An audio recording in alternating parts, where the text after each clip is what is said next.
Bienvenue dans ce mini-débat qu'en 20 mois qui aborde les grands chantiers, les urgences et perspectives du quinquennat 2021-2026. Exercice à faire avec M. Irénée Maoli-Ponto, spécialiste des questions d'éducation et de développement, développeur de projet. Bonjour M. Maoli-Ponto. Bonjour monsieur le journaliste. Et merci d'avoir fait le déplacement. Merci pour votre disponibilité. Olympas Darkendji, observateur de la vie politique, un bel habitué de cette tribune, mais bien absent depuis ces quelques mois. Il y est. Merci d'être des nôtres. Bonjour, M. Darkendji. Merci beaucoup, M. Et merci d'avoir fait le déplacement dans nos locaux. C'est inutile de vous le rappeler, à l'avènement du gouvernement, du premier gouvernement de Patrice Athanase Guillaume Talon, eh bien, l'une des actions fortes qui reste encore dans nos mémoires reste la libération des espaces publics. Une action conduite de main de maître par le préfet d'alors, le préfet du littoral, je veux dire, M. Modeste Toboula, puis après, Silence Plateau et des réformes politiques sensibles. Les unes aussi intéressantes que polémiques. Maintenant que ce quinquennat est terminé, le gouvernement de Patrice Talon II s'en va s'installer dans quelques jours. Et quel sera justement, ou quels seront les grands chantiers, les urgences et perspectives de ce quinquennat 2021-2026, pour ne pas parler de ce mandat Talon, Patrice Talon II. C'est bien sûr ce dont nous parlerons avec vous, Irénée Maoli-Ponto et M. Olympas Darkendji. C'est fait, le chaos est consommé, peut-être qui sera entériné ou non demain par la haute instance habilitée à le faire, la Cour constitutionnelle. Mais après ce chaos, quels seront les chantiers les plus importants à aborder? Quelles seront les urgences pour ce début de mandat, pour ce premier gouvernement de Talon II? Monsieur Maoli-Ponto. Merci, monsieur le journaliste. Effectivement, le chaos est dit. Donc, demain, la Cour constitutionnelle, bien sûr, proclame les résultats définitifs. D'abord, avant de commencer, je présente d'abord mes félicitations au duo gagnant. Vous savez, les élections présidentielles dans tous les pays du monde actuellement sont toujours une situation de tension, mais il faut de la stratégie pour régler. Maintenant, les grands chantiers, les perspectives pour ce quinquennat, pour ce nouveau gouvernement, le gouvernement Talon II, au prime abord, vous savez, il faut que nous soyons dans une certaine quiétude pour que le développement puisse bien porter. Alors, donc, nous souhaitons que la paix puisse régner au Bénin. Dans ce cas, il faut alors que toutes les forces soient vraiment unies pour que le développement tant souhaité puisse vraiment prendre.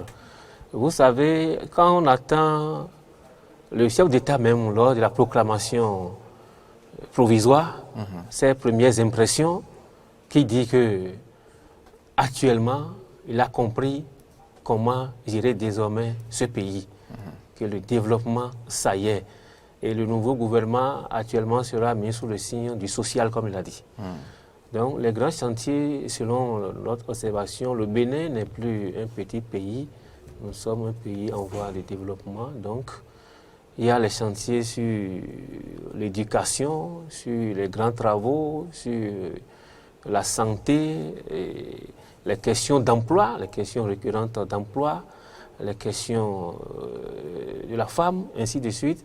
Donc, on a déjà vu par le passé les différentes actions que ce gouvernement a pu mener. Si on prend le développement des différentes infrastructures publiques dans le pays, il est vrai, ce n'est pas encore suffisant, mais comme ils ont dit, le PAG Nouvelle Génération va continuer ce qui était et puis apporter de nouvelles améliorations. Et dans ce sens, nous souhaitons que tous ces projets soient vraiment exécutés pour le bien-être de notre population. En plus, quand on observe l'évolution de l'économie béninoise, vous savez, un pays ne peut pas se développer sans l'agriculture. Donc les derniers développements, les dernières orientations stratégiques dans ce secteur agricole vraiment prouvent que l'avenir est porteur. Donc il faut plus d'investissement dans ce secteur agricole, plus de projets innovants pour que nous puissions avoir de la valeur ajoutée dans les transformations. Et tout ça va participer à augmenter notre pays. On va revenir tout à l'heure, pêle-mêle, sur ces différents volets. Rodolfo Dakendi, à la lecture des actions fortes du mandat finissant, quelles peuvent être les urgences de Talon 2? Merci bien, merci monsieur le journaliste et merci aux téléspectateurs. Je voudrais déjà à la suite de mon vis-à-vis féliciter le duo gagnant, sorti victorieux de ces élections, et saluer toutes les instances, les institutions de la République impliquées dans l'organisation de ces élections ou de cette élection, et bien évidemment aussi ceux ou celles qui sont frustrés et qui ont montré, qui ont donné de la voix pour dire un certain nombre de choses par rapport à ce qu'ils pensent.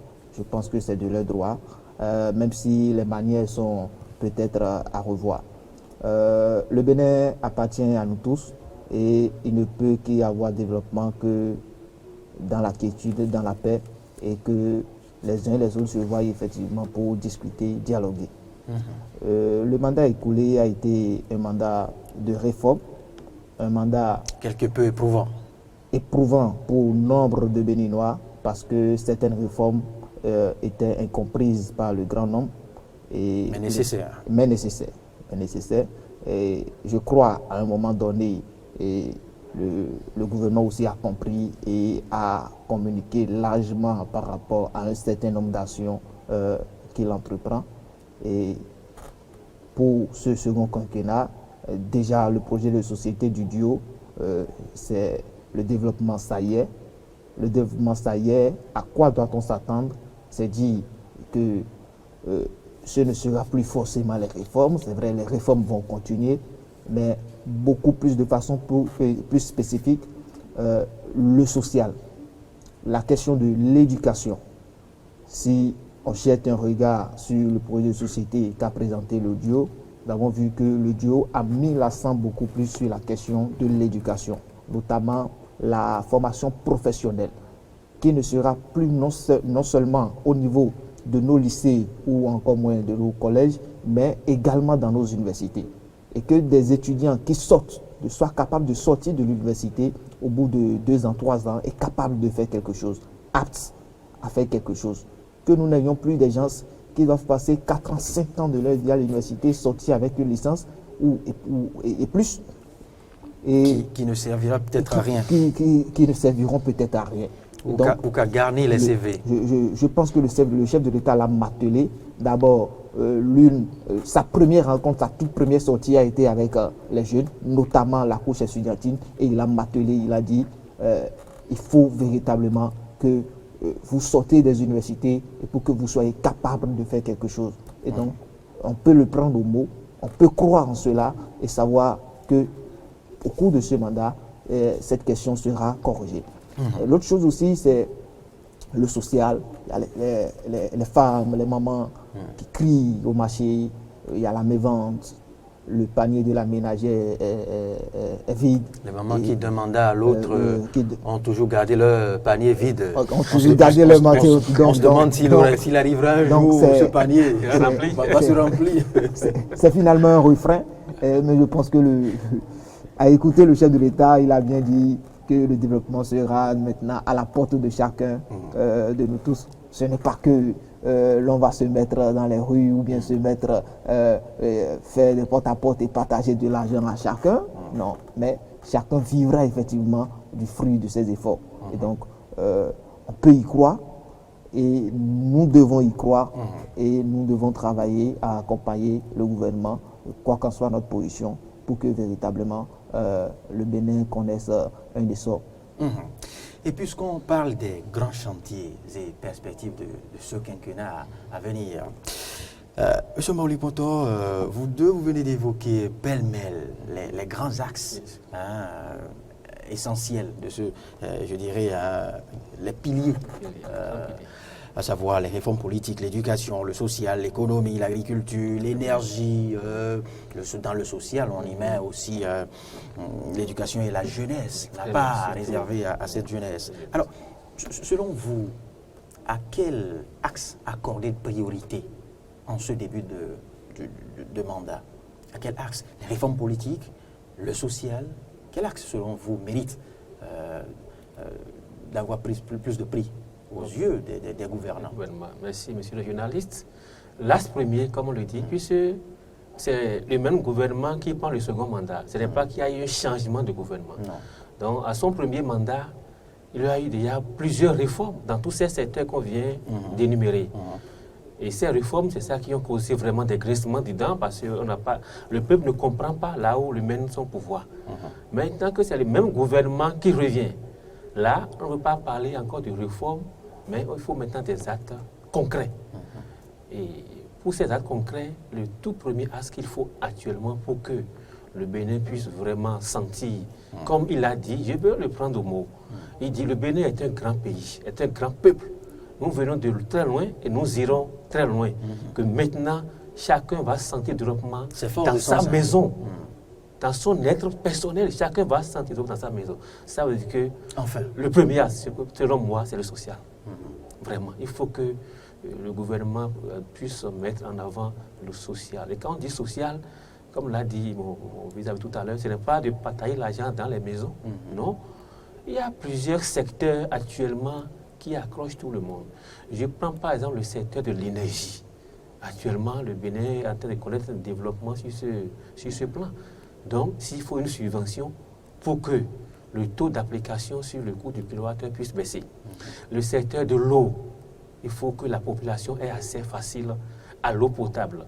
Si on prend, il y a eu par le passé des différentes, je ne sais pas, stratégies que les gouvernements faisaient où la population à la base a souvent accès à des coûts réduits à certains denrées alimentaires, par exemple. L'histoire de l'ONASA où le riz à bas prix, tout ça là. Donc, pour que le bas peuple ait accès à coût réduit à certaines denrées alimentaires pour pouvoir subvenir à ses besoins, à sa faim. Aussi, le secteur de l'emploi. Il faut faciliter l'emploi à la jeunesse. Il faut que tout le monde ait les mêmes chances pour avoir de l'emploi. Donc, ces questions doivent être les questions primordiales actuellement pour démarrer le quinquennat. Comme je l'ai dit, au-delà de tout ça, il faut la paix d'abord. Puisque sans la paix, vous savez, oui, bien sûr, quand on voyage, chaque fois quand on se retrouve à l'extérieur, soit dans une mission ou bien si tu as une bouteille d'étudier, et l'heure du retour arrive, on a une certaine fierté pour revenir dans son pays, sur sa terre natale. Mais si tu reviens et puis tu vois ton pays tel qu'il était quand tu partais, vraiment, il y a un découragement. Tu es dans l'aéroport, tu vois que tout est vêtu, il n'y a pas de route, il n'y a pas de développement. Mais quand mais quand tu reviens, tu vois que telle voie était tracée, il y a eu telle infrastructure, voilà. Donc tout le monde veut ce développement, puisqu'il a dit le Bénin est un grand peuple. Donc pour ce grand peuple-là, il faut ces actions primordiales pour qu'on puisse vraiment décoller le développement. Voilà. Et parlons des réformes politiques enclenchées au mandat finissant. Il y en a qui ont fait l'objet de polémiques, de grincements de dents, il y en a qui sont aussi énormes que la dose, je dirais, de mélancolie qu'elles ont générée.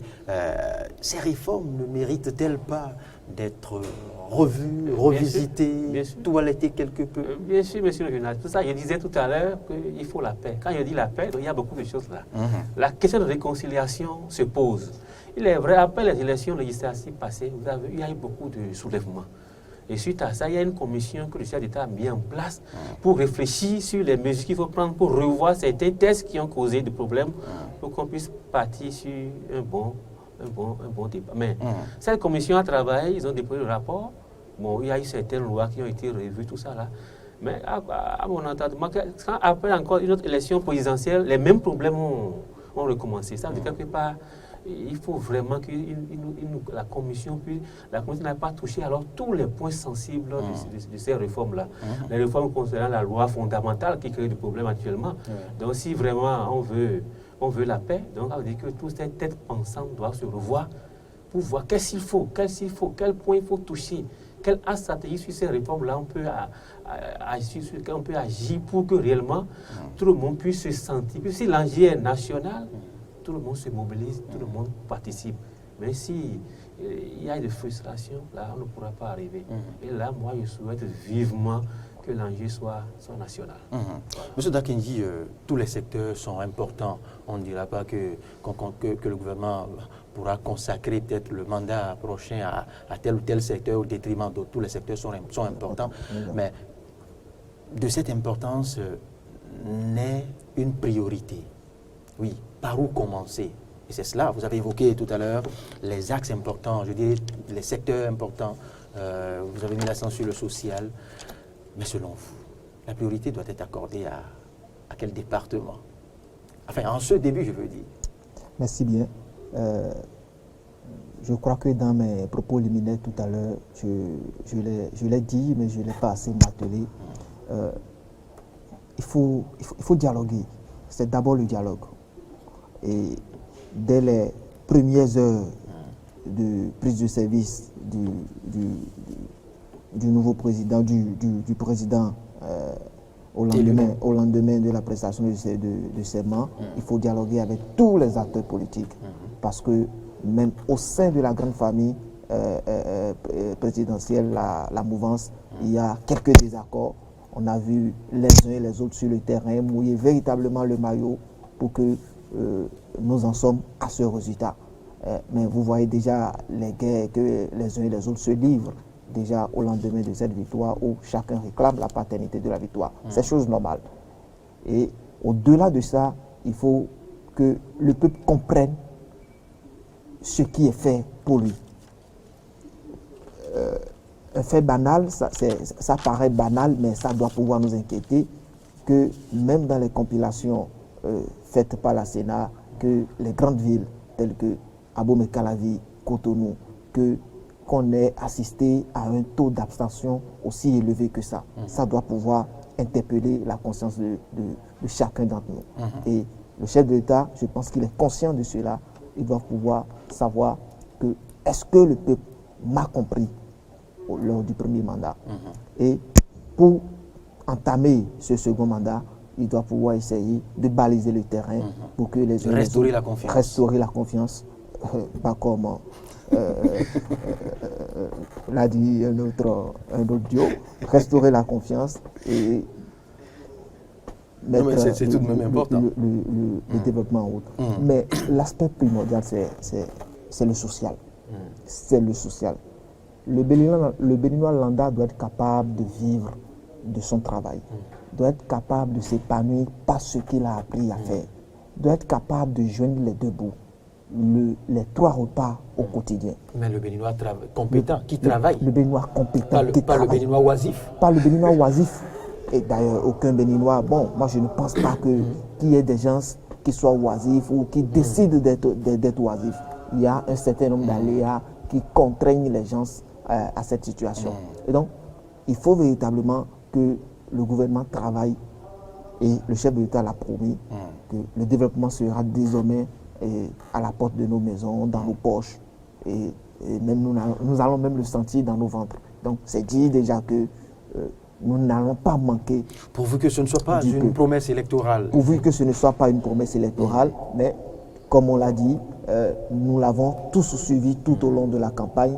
Et nous l'avons pris au mot, et je voudrais inviter les uns et les autres à la veille citoyenne pour qu'à chaque instant, que nous lui rappelions les promesses ou les engagements forts qu'il a pris avec les différentes couches de la société lors de la campagne électorale. Monsieur Dakinji, Monsieur Irénée Maoling-Pontor, il y a tout de même un citoyen, désormais un nouveau citoyen du monde, qui s'est offert les nationalités, je dirais, des 4 coins du monde, et qui désormais fait partie de nous, fait partie de notre quotidien. Je veux parler de la Covid-19, et qui restera aussi un chantier phare, vous ne me direz pas le contraire, de ce nouveau gouvernement, de ce nouveau mandat Patrice Talon II. Déjà, à la fin de ce mandat, de ce premier mandat, bien voilà, la campagne de vaccination a été effective, même si cette campagne n'est pas encore étendue à toutes les couches de la société. On reste dans l'expectative que cela sera fait plus tard et que toutes les couches de la société pourront avoir accès à cela. Mais que dire de la gestion de cette crise en ce début de nouveau mandat? Merci. Effectivement, cette pandémie, le Covid-19 n'est pas à ignorer, n'est pas à oublier, pas du tout, parce que c'est une pandémie mondiale, dans tous les pays du monde actuellement. On constate que toute la population est confrontée à cette maladie. Donc, les défis, effectivement, dans les nouveaux défis, les perspectives, il faut vraiment que le nouveau gouvernement de Patrice Talon II puisse revoir sa stratégie de lutte contre la pandémie Covid-19. Parce que si nous voulons gérer un peuple, il faut que le peuple soit en bonne santé. Il faut que le peuple soit un peuple sain. Donc, dans ce cadre, il faut que, comme on a dit que c'est le social, les différents tests, ou bien les différents vaccins, les différents accompagnements qu'il faut pour que la population soit à l'aise, la population ait accès à cette mesure sanitaire, puisse être favorisée ou bien favorable à tous les citoyens dans tous les coins, et dans tous les villages, dans tous les hameaux du pays. S'il y a une mesure sociale dans ce secteur-là, vraiment, il faut que le gouvernement puisse faciliter l'accès à chaque citoyen pour que tout le monde puisse être pris en charge par rapport à la pandémie Covid-19. C'est très important. Rodolfo Dakenji. Oui, je pense que la pandémie Covid-19 n'est pas à négliger. Que dit de cet intrus qui se veut désormais responsable, propriétaire de chez nous? Cette pandémie a bouleversé les habitudes, et a mis au ralenti les activités économiques, a réduit au strict minimum de déplacement, ce qui a fait même que plusieurs secteurs d'activité ont été touchés, et que par exemple aujourd'hui, je prends l'exemple de nos universités aujourd'hui, que l'on ait instauré les cours en ligne, et donc c'est un plus à dépenser pour l'étudiant, c'est un plus à dépenser pour l'enseignant, pour celui qui doit aller suivre les cours en ligne. Mais le revers de ça, c'est quoi? Qu'est-ce que le gouvernement fait? Je pense que le gouvernement n'est pas mieux là-dessus.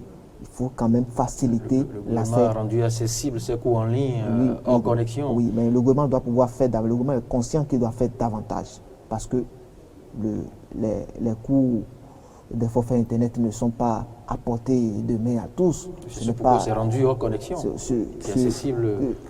Ce n'est pas encore accessible. Tout peut ne pas l'être. Tout peut ne pas l'être, mais le gouvernement doit davantage faire d'efforts pour que les uns et les autres arrivent quand même à s'adapter par rapport à cela. Un mot maintenant des perspectives du quinquennat. C'est là où le plus important. Les perspectives de ce quinquennat 2021-2026. Qu'est-ce qu'il faut y attendre? Vraiment. Quel présage? Merci.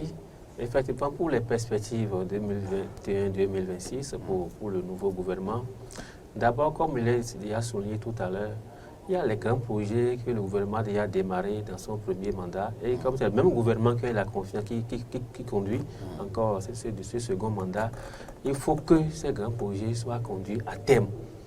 Et s'étendent à d'autres régions. Voilà. Quand on prend le cas à Soltage, par exemple, s'étendent à d'autres régions, à d'autres quartiers, à d'autres rues. Projet, parce que il y a beaucoup de quartiers à Cotonou avant où il n'y avait pas l'accès. Presque inaccessible. Inaccessible. Oui. Mais aujourd'hui, on circule librement. Oui, donc ça, voilà, très vialement, j'apprécie ça. Donc il faut que ce projet soit, comme l'a dit, étendu dans beaucoup de régions pour que, puisque, comme le dit Yanada, la route de développement passe par le développement de la route, voilà. Donc, et ce projet aussi, je souhaiterais, puisque comme on dit qu'on est en train de développer l'agriculture, il faut que les voies secondaires, les voies qui mènent sur les chantiers agricoles soient vraiment des voies adaptées au transport des produits vers les grandes villes. Donc, il faut que ces grands projets, réalisation des infrastructures publiques, puissent continuer dans tous les coins du pays. Deuxièmement, puisque quand un projet est réalisé, il faut alors la qualité des ressources humaines. Donc, il faut que le gouvernement puisse voir la formation, le côté formation, éducation, formation. Puisque là, il y a une certaine inadéquation sur la qualité de la formation et de l'éducation et de l'emploi au Bénin. Donc, voir quel type de formation, quel type d'éducation il faut pour la jeunesse, pour que la jeunesse puisse se prendre en charge après sa formation. Il ne faut plus qu'on continue encore dans les mêmes formations qui ne répondent plus à rien. Et on est conscient de ça, mais à chaque fin d'année, on sort des promotions dans ces différentes filières et on est conscient que ceux-là qui sont en train de sortir n'iront nulle part. Ça, ce n'est pas bon. Donc il faut que le gouvernement ait le courage de vraiment quels sont les types de formations qu'il faut pour un emploi vraiment adéquat dans notre pays. Ensuite, quand on prend le secteur des activités féminines, des activités, puisque si l'économie béninoise, si l'économie d'un pays est en train de décoller, c'est surtout les femmes. Puisque actuellement, le Bénin, on n'est pas encore un pays industrialisé comme non, pas du tout. On n'est pas encore un pays industrialisé. Donc, c'est les micro-entreprises, c'est les petits commerces des femmes au marché qui sont en train d'accompagner le pays pour le moment. Vous voyez? Donc, il faut que le gouvernement puisse voir. Pas que les activités des dames, les hommes pas aussi. Du tout, oui, je sais, des hommes aussi, bien sûr, mais... Tantokpa et Missabo ne sont pas occupés en majorité par les femmes. Je sais, mais vous savez, quand on fait une étude, on voit que vraiment les femmes sont... Le taux de femmes en activité commerciale actuellement au Bénin dépasse les hommes. Et les femmes ont vraiment réussi à mieux fructifier, à vivre, avoir un chiffre d'affaires très rapidement, à dire que les hommes. Donc, s'ils peuvent revoir ces secteurs, accompagner les femmes dans leurs micro-entreprises, dans leurs activités génératrices de revenus, voilà, c'est une perspective très importante puisque le Bénin, a dit par les différentes observations, a dit il y a beaucoup d'institutions qui nous ont accordé beaucoup. On prend le Doing Business qui a connu vraiment beaucoup dans ces différents chantiers, là, beaucoup d'évolutions ces derniers temps par les différents observateurs des institutions internationales. Donc, on ne veut plus descendre. Il ne faut pas qu'on dise le Bénin était, je ne sais pas, un exemple 120e. Après, on va dire que c'est 220e, là, ce n'est pas bon. Il faut qu'au plus la musique qu'on évolue, que le taux s'améliore. Donc, on souhaiterait avoir, pourquoi pas, un taux, un PIB pourquoi pas, à 2 chiffres. Ça, c'est pour ce qui est de l'économie. Bien sûr. Et maintenant, encore une fois, pour ce qui est du social, de la politique, quelle perspective pour ces, en griffe, exilés politiques, même si la mouvance ne l'entend pas de cette oreille, la mouvance ne conçoit pas que l'on puisse parler d'exilés politiques parce que ce sont des cadres à qui l'on reproche tel ou tel fait, qui ont quitté le pays de leur propre chef. Bien sûr. Quelle perspective? Bien sûr. Il a dit, dans ce sens, vous savez, d'abord, pour réussir vraiment, il faut la stratégie de la méthode, pour paraphraser le Paul Sédar Senghor. Maintenant, la méthode que le gouvernement doit mettre en place réellement pour réussir son quinquennat, la stratégie qui concerne les exilés, les Béninois, comme je l'ai dit, quand on voyage chaque fois et l'heure de retour arrive, on est fiers. Donc s'il y a des gens qui sont contraints... Seront-ils de retour? Voilà, donc de retour, tout point d'interrogation. Donc moi, je souhaiterais que... Le gouvernement pourra aussi nous opposer l'autre question il qui les en empêche. Empêcher de venir, voilà. Donc il est temps qu'on s'écoute. Il faut qu'eux-mêmes puissent écouter le gouvernement et le gouvernement puisse les écouter et ils vont trouver un terrain d'entente, bien sûr. Et puis Rodolfo nous dira que le début a été enclenché parce qu'on a vu Korovi, on a vu... Voilà, en audience, bien sûr. Tawaes. Bien sûr, ça veut dire qu'on peut voir alors de grands noms en audience, pourquoi pas. Oui. Peut-être que prochainement on aura en audience un Kormi Kouché. Voilà. Rodolfo Dakidi pour finir cet exercice. Parce que le temps est complètement passé. Pour conclure avec les perspectives. Merci bien. Je pense que les perspectives, mon vis-à-vis en a parlé largement. Le projet asphaltage doit continuer et s'étendre sur d'autres villes. La question de l'éducation, de l'insertion professionnelle surtout, la formation, l'adéquation entre la formation et le marché de l'emploi, l'accès à l'eau potable dans les zones les plus reculées, la question de l'autonomisation énergétique, l'agriculture aujourd'hui sur 3 campagnes déjà, le Bénin cadre le rang en Afrique selon les chiffres évoqués, mais qu'est-ce qu'on en fait aujourd'hui? Il faut y aller à l'industrialisation parce que quand on va à l'industrialisation, c'est de la création de l'emploi, c'est de la création de la richesse. Et au-delà du coton, il faut quand même aussi